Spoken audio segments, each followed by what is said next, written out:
대림절, 대강절이라고도 표현합니다. 주님의 오심을 기다리는 중요한 절기입니다. 4주간의 주일을 거쳐서 성탄절날 정말로 주님의 오심을 감사하며 축하하며 기쁨의 시간을 갖기 위한, 그래서 모든 예전 색깔이 보라색으로 바뀌었습니다. 사순절과 함께 이 대림절 기간에는 예전색이 보라색입니다.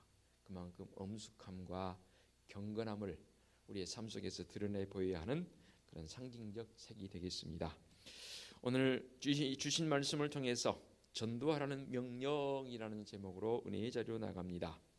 왜 전도와 관련된 말씀을 정했냐 하면 이 12월 한 달 대림절 기간이기도 하지만 이달 중순 후반쯤 되게 되면은 우리 교회 건너편에 있는 아파트가 입주를 시작하게 됩니다. 저쪽에 있는 수인산업도로 건너편에 있는 쪽은 조금 우리 교회가 멀어서 제가 많이 신경을 쓰지 못했습니다만은 우리 교회 건너편에 있는 아파트만큼은 좀 우리가 더 많이 마음을 기울여서 신경 써서 전도했으면 싶고, 그래서 지금 전도지를 특별하게 제작을 하고 있습니다. 다음 주나 그 다음 주쯤에 그동안 한 번도 보지 못했던 전도지입니다. 조금 심려를 기울여서 제작을 해서 배포를 해드리면 그것을 가지고 나가 전도도 해야 하고, 또 아파트도 아파트지만 우리의 주변에 있는 사람들에게 그동안 좀 전도에 관련되어진 마음을 놓았다면 다시 바짝 그 고삐를 조여서 전도할 수 있는 그 마음을 이 12월과 1월까지 연결되어진 선상에서 함께 하고자 이제 출발 선상에서 전도와 관련되어진 말씀을 준비해서 오늘 증거할 것이고, 또 12월 달에 계속해서 전도와 관련된 말씀을 증거할 것입니다. 이 땅에 살아가면서 우리는 여러 명의 친구가 필요하죠. 여러분들은 친구가 몇 명이나 있습니까? 뚜렷하게 몸 이렇게 손가락 구부려 가면서 헤아려 보지는 않았을 것입니다. 대충 그래도 이런 친구가 있다라는 생각이 되어지는데, 그러면 신앙의 친구는 여러분 몇 명이나 되십니까? 한번 헤아려 봤으면 좋겠습니다. 다다익선처럼 많은 친구가 있으면 좋겠다는 생각도 되어지지만 우리에게 필요한 진짜 친구는, 특히 믿음의 친구는 작게는 한 서너 명, 많게는 한 5-6명 정도, 그 정도만 있어도 되지 않겠나 생각이 되어집니다. 그 이상은 필요치 않다는 말이 아니고 그 정도 있어야 그래도 신앙생활을 해가면서 서로 의지하고 서로를 격려할 수 있는 그런 모습이 되어진다 그 말입니다. 왜 제가 이런 표현을 쓰냐면 교회를 나오게 되면 신앙생활을 하면서 아는 사람은 많아요. 그렇죠? 주위 돌아보면 다 아는 사람들이잖아요. 누구 집 어느 정도는 다 알고 있지 않습니까? 그런데 영적 성장을 서로 지켜봐주고 또 언제나 함께하고 도와줄 수 있는 신앙의 동지와 같은 사람은 생각보다 많지가 않아요. 이 시간 어떻게 깊은 관계를 맺을 수 있고 또 왜 관계가 나빠지고 또 어떻게 회복되는가, 나빠지지 않았으면 좋겠는데 우리 관계성 속에 그런 일이 더러 있기도 합니다. 내가 이 땅에 태어나서 살아가는데 분명한 하나님께서 태어나게 해주신 이유가 있지 않겠습니까? 그것을 저는 다른 표현으로 목적이라고 말해봅니다. 언젠가 우리 목적을 이루는 삶 한 10여 년 전에 열정적으로 했던 기억도 있습니다.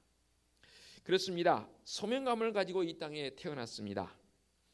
하나님께서 십자가의 사랑을 우리에게 특별히 더해 주셔서 그것을 나누며 살라라는 믿음의 본질, 믿음의 열정을 우리에게 갖도록 은혜를 더해 주셨습니다.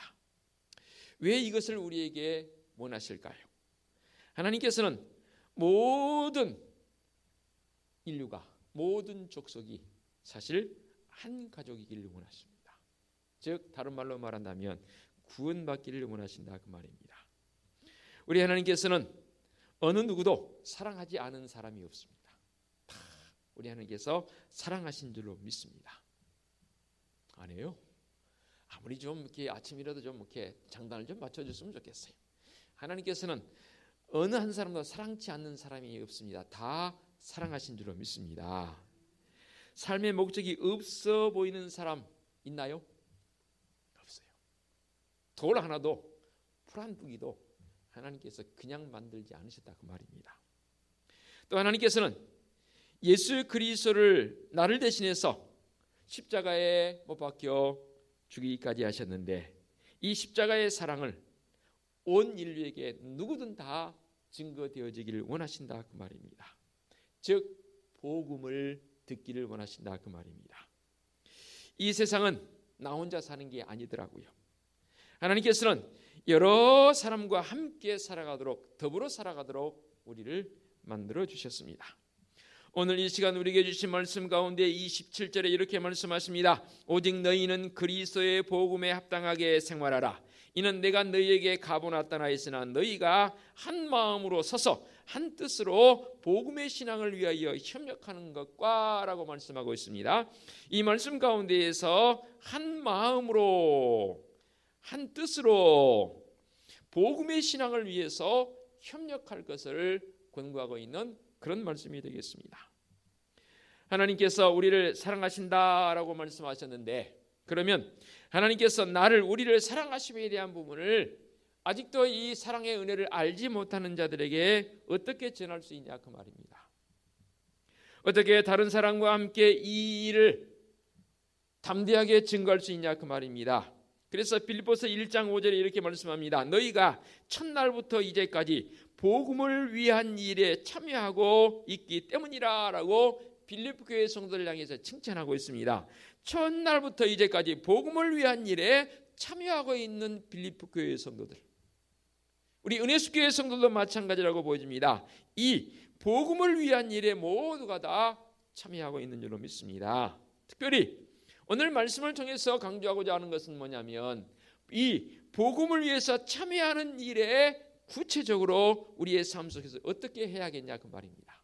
물론 삶 자체가 복음에 참여하는 자의 모습이 되는 것이지요. 그래서 요셉이 우리처럼 하나님을 믿으세요라고 그렇게 복음 증가하지 않았잖아요. 그런데 그의 삶을 통해서 바로 왕, 이 애국 왕 바로가 요셉의 삶의 모습을 보고 그에게서 하나님을 보았다 그랬잖아요. 우리의 삶이 그렇게 살아 보이면 증거자의 모습이 되는 거예요.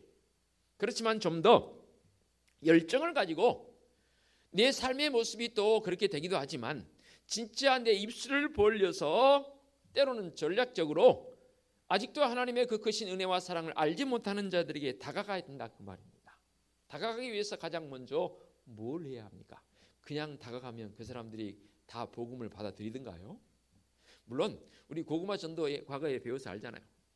고구마가 다 익은 사람은 내가 그냥 가서 예수 믿으세요 라고 말하면 왜 지금까지 나를 안 데리고 왔어요? 내게 왜 한 번도 어느 누구도 교회 가자 소리 안 하대요? 라고 한 사람도 있긴 해요. 더러 우리 성도들 가운데서 그런 분들이 제가 간증을 들어본 적도 있습니다.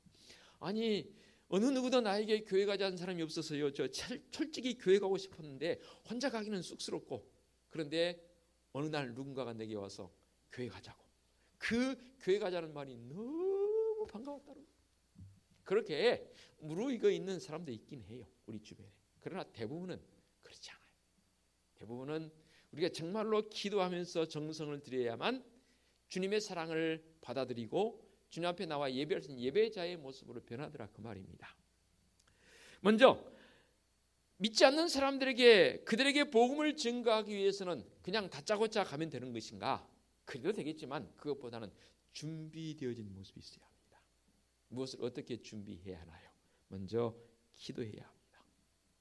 더러 우리가 이제 태신자라고 해서 내가 전도하고 싶은 사람을 명단을 써내세요라고 아마도 이달 중순쯤 가게 되면 제가 그런 일을 할 겁니다. 그러면 진짜 지금부터 준비하셔서 내가 누구를 전도해야겠다라는 마음을 품고 그 사람을 위해서 먼저 기도해야 합니다. 더더욱이 나 혼자만 기도하는 것이 아니라 새롭게 이제 이달이 지나면 신년에는 구역이 편성될 것입니다. 선교회는 또 새롭게 이미 조직이 되었습니다. 편성되어져서 우리 선교회 회원들과 구역에 내가 전도하고 싶은 사람에 대한 나눔이 있어야 합니다. 혼자 기도하는 것도 중요하지만 제가 이런 사람을 위해서 지금 전도하려고 합니다. 내 가족이 될 수도 있고 일가 친족이 될 수도 있고 지인들 내지는 친구들이 될 수도 있고 이웃이 될 수도 있습니다. 이름 석자만 알아도 그 사람의 이름을 써내서 우리 구역원들, 우리 선교회원들과 함께 나누는 일이 이렇게 중요합니다. 제가 박아매 씨를, 김아목의 씨를 전도하려고 합니다. 우리 구역원들, 선교회원들 기도해 주세요. 진짜 기도해 주세요. 라고 요청하게 되면 이 요청이 내게 주어졌을 때는 여러분 잊지 마시고 기도해 주셔야 합니다. 주님, 아무개 권사님, 아무개 집사님이 이분을 놓고 기도하고 있습니다. 주님, 그 심령을 어루만져 주옵소서. 단단해진 마음이라면 주님, 그 단단해진 마음을 부드럽게 녹여 주옵소서. 혹여 차가운 마음이라면 따뜻한 마음으로 녹여 주옵소서. 분명한 것은 저는 믿어요. 기도는 이 단단함을 부드럽게 변화시킵니다. 차가운 마음을 따뜻한 마음으로 변화시킵니다. 냉담한 마음을, 완고한 마음을 녹이는 게 바로 기도입니다. 우리 하나님께서 분명히 그렇게 기도하는 자들을 통해서 하시는 줄로 믿습니다. 그렇습니다. 예수 그리스도를 알지 못하는 사람들이 나의 주장, 나의 논리요 별로 안 좋아해요. 나의 논리, 나의 주장이 아니라 기도 앞에는 다 무력화되게 되어 있습니다. 제가 여러분 간증에 있지 않습니까? 그 한 사람을 놓고 길게는 1년, 수년 기도하기도 하지요. 놀라운 사실은 내가 그 사람을 위해서 정말로 더 뜨거운 마음으로 기도하고 다가가면요, 이상해요. 그 사람이 나를 대하는 게 달라요. 참 신기해요. 달라요. 왜 그럴 수 있을까요? 우리는 영적 교통함이 있기 때문입니다. 이게 참 신비로운 겁니다. 기도의 좋은 점은 비록 멀리 떨어져 있어도, 제가 여행할 길이 있어서 만일에 미국에 갔다, 미국에 가서도 아침마다 저녁마다 잊지 않고 그 사람을 위해 기도할 수 있어요. 이 기도는 이렇게 멀리 떨어져 있어도 놀라운 능력, 영적 교통을 통해서 은혜를 우리에게 주신 줄로 믿습니다. 그러니까 무엇을 위해 기도해야 할까요? 골로새서 4장 3절 말씀에 이렇게 말씀합니다. 또한 우리를 위하여 기도하되 하나님이 전도할 문을 우리에게 열어주사 그리스도의 비밀을 말하게 하시기를 구하라. 내가 이 일 때문에 매임을 당하였노라 라고 바울이 골로새 교회 성도들 향해서 권고하심처럼 오늘 우리의 은혜수 교회 성도들 향해서 권고하고 있습니다. 우리를 위하여 기도하되 하나님께서 전도할 문을 우리에게 열어주사 그리스도의 비밀을 말하게 하시기를 구하라. 내가 이 일 때문에 매임을 당했다라고 바울이 그렇게 자신 있게 지금 요청하고 있습니다. 우리는 복음을 전할 기회를 위해서 먼저 기도해야 하고, 그렇게 기회를 위해서 기도하면 사람을 붙여주시더라고요. 물론 내가 먼저 아는 사람이 있다면 그 사람을 위해서 이름을 부르면서 아침마다 저녁마다 수시로 기도해야 합니다. 더더욱이 내 가족 가운데에서 나의 남편이, 나의 아내가, 나의 자녀들이, 나의 부모가 아직도 주님을 알지 못하는 그러한 안타까움이 있다면 그 이름들을 부르면서 아버지 하나님, 제 아이 가운데 이름이 아무개인데요, 주님을 받아들이지도 않을 뿐더러 아니 알려고 하지 않아요. 주님, 그 마음을 어루만져 주세요. 찾아가 주셔서 어루만져 주세요 라고 정말로 간절함을, 진정성을 가지고 기도해야 합니다. 놀라운 사실은 기도는 나를 깨어있게 한다는 사실입니다. 한번 따라해 볼까요? 기도는 나를 깨어있게 한다. 그 정도 힘이 있어가지고 되겠어요? 한 번 더. 기도는 나를 깨어있게 한다. 그렇습니다. 내 가족을 위해 기도할 때 나의 가족의 필요를 내가 알게 돼요. 친구를 위해 기도할 때 역시 마찬가지입니다. 동료들을 위해 기도할 때 우리는 그들을 걱정하게 됩니다. 우선은 기도 대상자의 심령이 변화되게 됩니다. 교회를 위해 기도하고 있다는 것은 내가 그만큼 교회에 대해 관심이 있다는 거예요. 내 자녀들을 위해 기도하고 있다는 것은 뭐예요? 그만큼 자녀들에 대해서 관심이 있다는 거예요. 나라와 민족을 위해 기도한다. 그만큼 나라와 민족에 관심이 있다는 거예요. 한 생명을 놓고 기도하고 있다. 그러면 그 생명에 대한 관심도가 그 사람에게 있는 것이지요. 그렇습니다. 우리는 복음을 전하는 첫 번째 단계가 바로 이 기도입니다. 기도해야 분명히 그 심령 속에 성령 하나님께서 찾아가신 줄로 믿습니다. 정말로 주님을 전하고 싶은 사람이 있다면 여러분 진정성을 가지고 지금 이 시간 여러분의 마음속에 그 이름을 한번 불러보시기 바랍니다. 그렇게 기도 대상자가 준비가 되었으면 이제 그 기도 대상자를 위해서 어떤 분은 일주일, 한 달, 1년, 때로는 수년 기도할 수도 있을 것입니다. 만일에 기도 대상자의 모습이 있다면 그를 향해서 우리가 관심을 표명해야 합니다. 그냥 그대로 놔도 버리면 안 됩니다. 관심을 표명해야 되는데 어떻게 관심을 표명해야 할까요? 만일에 이웃이라고 예를 들어 보겠습니다. 저희 아파트도 이 복도식이다 보니까 엘리베이터가 2개나 있습니다. 그러다 보니까 사람들을 대부분 알아요. 예, 계단식 그러니까 계단식은 그 통로 분들만 알지만 이 복도식 장점이 뭐냐면 그 아파트 한 동에 있는 분들을 다 접할 수 있는 기회가 주어진다는 거예요. 제가 사는 아파트가 되면 그렇습니다. 그러면 저는 엘리베이터를 타거나 그러면 그냥 있지 않습니다. 처음부터 딱 타기 전부터 만약에 기다리는 사람이 있으면 안녕하세요 인사를 하고 저는 고개를 이렇게 눈 인사를 이렇게 안녕하세요 말도 합니다. 그러면 어떤 분들은 특히 젊은 친구들은 뻘쭘해요. 응? 알지도 못하는 사람이 인사한다. 그런데 처음에는 그래요. 그런데요 그 사람 두 번째, 세 번째 몇 호에 사세요라고 예를 들어서 엘리베이터를 탔다 그러면 버튼을 딱 누르면 몇 호에 사세요. 그러면 어떤 분들은 뭐야? 이렇게 한 사람도 있지만 계속 물으면 말해줘요. 그래요?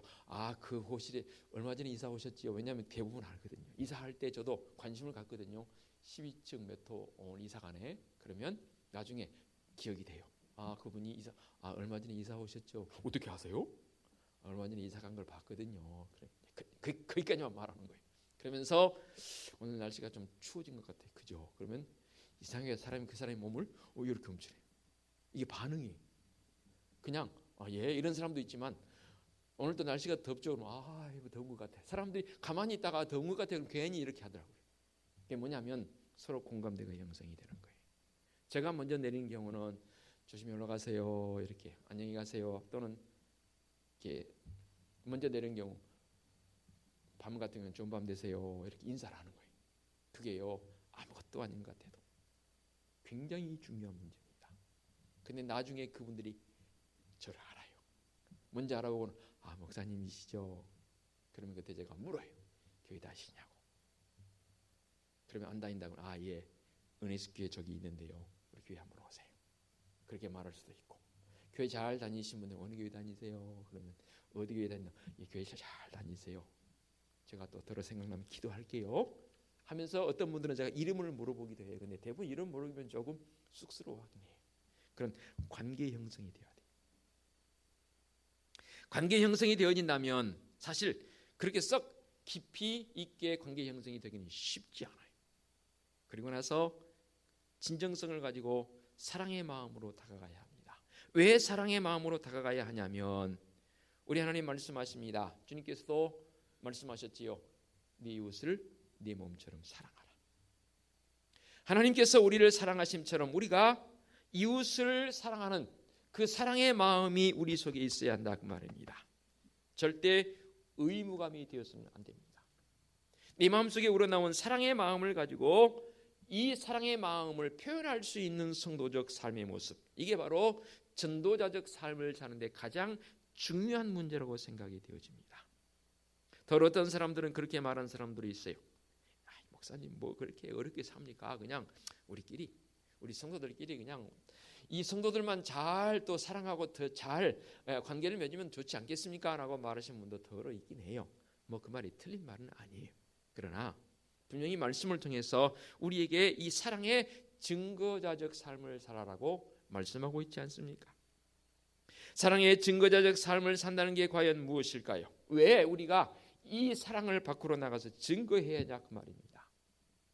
여기까지 말씀드리고 말씀 마무리합니다. 먼저 이 사랑의 모습은, 이 하나님의 사랑, 주님의 사랑은 가장 좋은 소식이기 때문입니다. 그래서 굿뉴스라고 말하지 않습니까? 복음을 그렇게 표현하지 않습니까? 왜 가장 좋은 소식인가요? 만일에 여러분, 내가 암 치료법을 발견했다. 가만히 계시겠습니까? 내 주위에 어떤 사람이 암에 걸려서 정말로 힘들어합니다. 그런데 내가 그 암 치료법을 발견했다. 가만히 계시겠습니까? 뭐 좀 약삭 빠른 사람은 자기 이권 챙기려고 뭐 특허 등록하고 뭐 값을 지불하라 하겠죠. 그러나 대부분의 사람은 그렇지 않습니다. 아무개씨, 내가 암 치료법을 알았어. 이렇게 한번 해봐. 근데 이 암에 걸린 사람은 절박함이 있기 때문에 그 소리에 귀 기울입니다. 진짜 한번 해봐요. 돼요. 가만히 계시겠어요? 가만히 있을 수가 없습니다.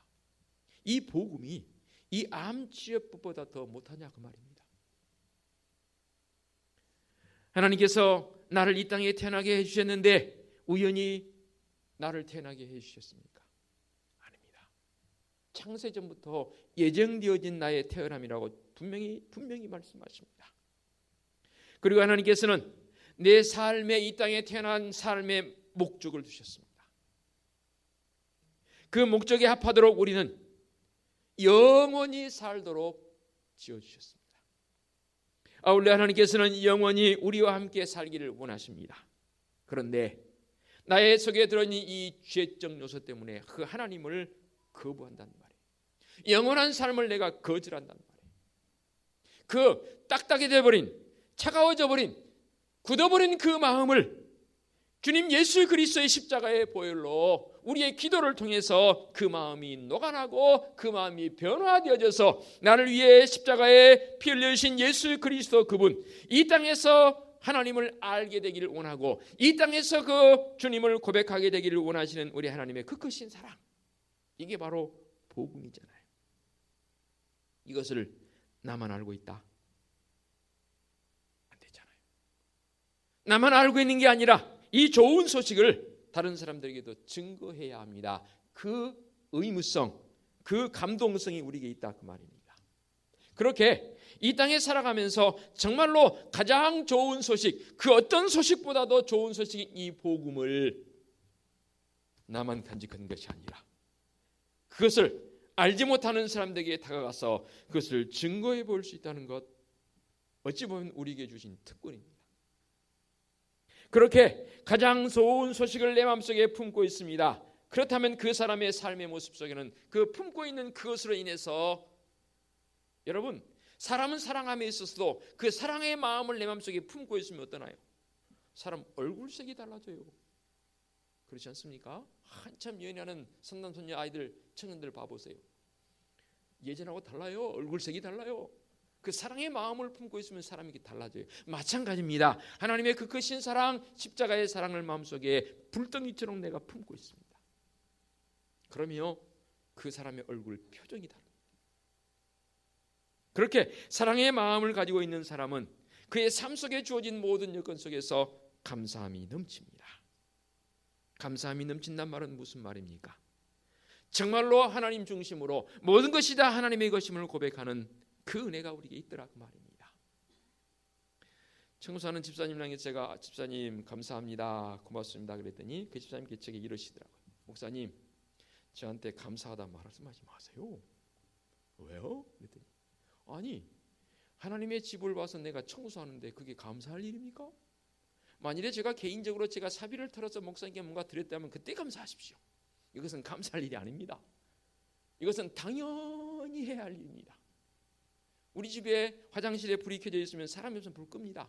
마찬가지로 주님의 전에 나와서 집에서는 그러면서 왜 하나님의 집에서는 안 하는지 모르겠어요 라고 그분이 그런 표현까지 쓰시더라고요. 그래서 제가 예 맞습니다. 그럼에도 불구하고 저는 집사님께 감사할 것입니다. 제가 그렇게 고백했습니다. 뭐 얘가 잘못된지는 몰라도 우리의 삶 속에 주어진 모든 여건 속에서 오늘 내 고백이, 내 삶의 자리에 주어진 모든 고백들이 감사함이 넘쳤으면 좋겠습니다. 감사함의 마음의 근원은 억지로 강제로 된 게 아니더라고요. 내 마음속에 사랑의 마음이 있게 되면 그 사람은 얼굴 표정뿐만 아니라 언어적 삶에서도 감사의 고백을 하더라 그 말입니다. 하물며 믿지 않는 자들에게 가서 언어적 생활 속에서 감사의 고백을 한다는 건 대단한 고백입니다. 한 가지 더요. 내가 복음을 전해야 할 이유는 하나님은 사랑이시라는 얘기를 해줘야 합니다. 무슨 이야기입니까? 만일에 다른 사람들을 사랑하기 시작하지 않습니까? 어떤 사람이? 그러면 그 사람은 그 마음 속에 하나님의 사랑이 담겨 있다는 거예요. 반대로 사람이 미워지고 사랑의 모습이 싹 식어버리잖아요. 그러면 분명하게 스스로 진단할 수 있습니다. 그 심령 속에는 하나님의 사랑이 식어가고 있거나 식어져 버린 거예요. 그렇게 진단하면 100%입니다.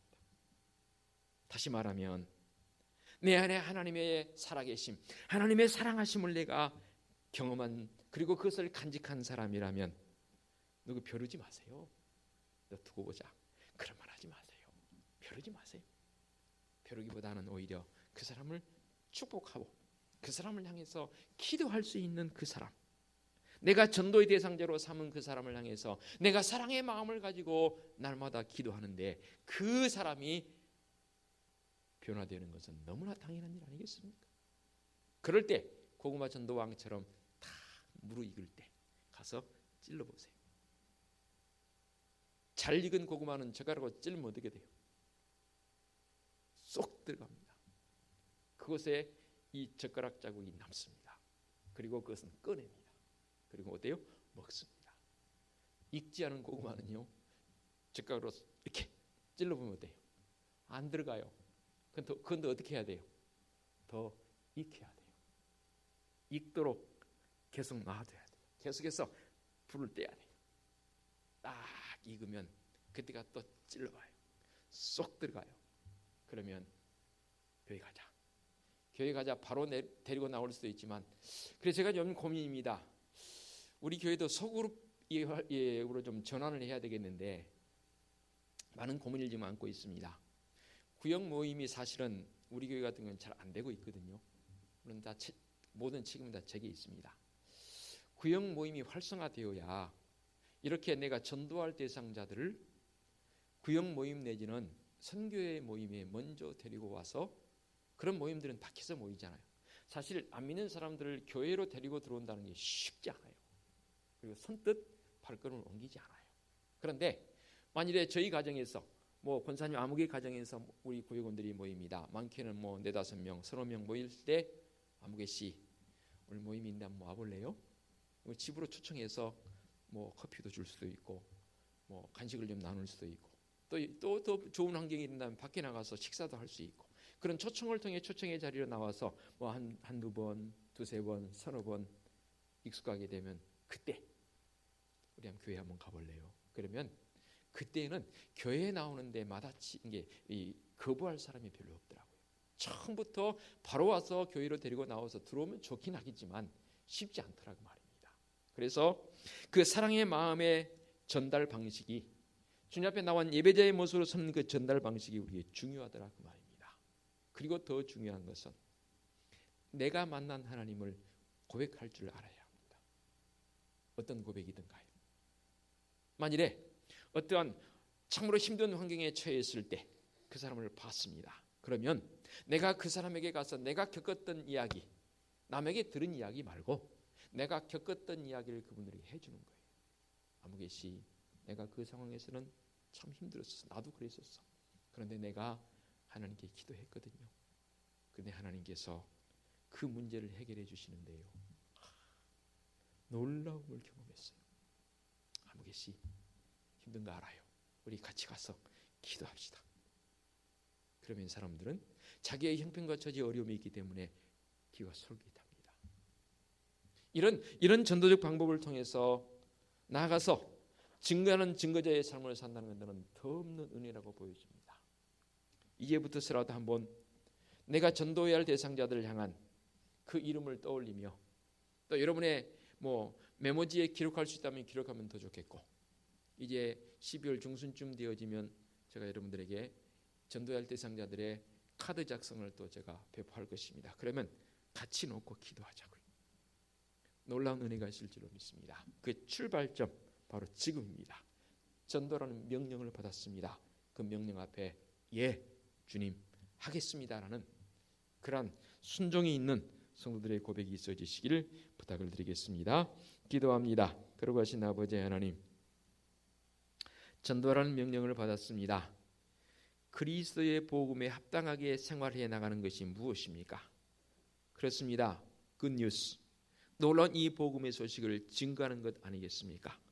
삶의 모습에서 증거되어지고 입술을 통해 증거되어지고 직접 나아가서 전도지를 들고 나가서 전도하는 방법, 여러 가지 방법이 있습니다. 이 모든 것들에 대해서 마음속에 복음을 향한 열정이 있어지도록 은총 베풀어 주시옵소서. 그 어느 때보다도 주님을 사랑하는 그 사랑의 마음이 우리 속에 넘치게 하옵시고 생명 사랑함에 대한 열정으로 연결되게 하여 주시옵소서. 예수 그리스도의 이름으로 기도하옵나이다. 아멘.